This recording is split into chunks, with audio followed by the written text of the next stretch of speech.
I ran out of coffee, and it just so happens I have a coffee roaster here with some green coffee beans.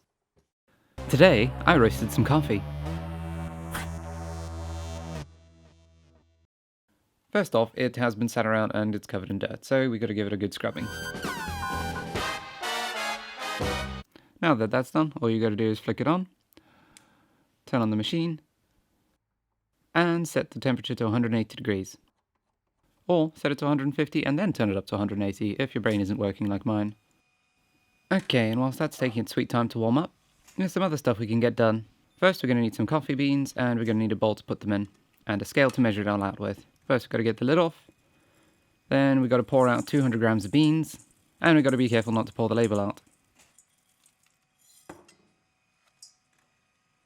Bad label, bad. Stay in the jar. Now for this next bit, we've got to pull on some gloves because we have to pull the jar out whilst it's still hot. We have to push this button down to interrupt the machine. Apparently it needs this step because it would take too long to heat up if the beans were put in cold. I reckon this is especially true in my garage. Then we yank out the incredibly hot jar, dump the raw beans into the hot thing, jam it right back in and set it to 150. Then we can use the exhaust as a hand warmer. Don't judge me, it's really cold out here. Then we wait.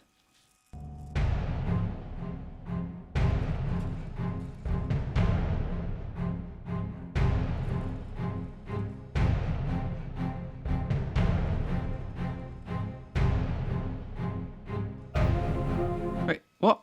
Does this thing use decibel time? At some point, the beans will start to make a noise similar to popcorn. This is called first crack. I can't take coffee terminology seriously.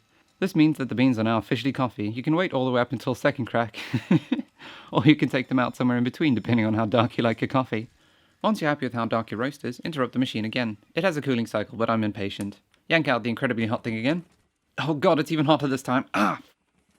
Then just dump them out into a bowl whilst they're still smoking and then throw them into a tray to cool. Or, if you're clumsy like me, mostly over your countertop. And finally time for the reveal.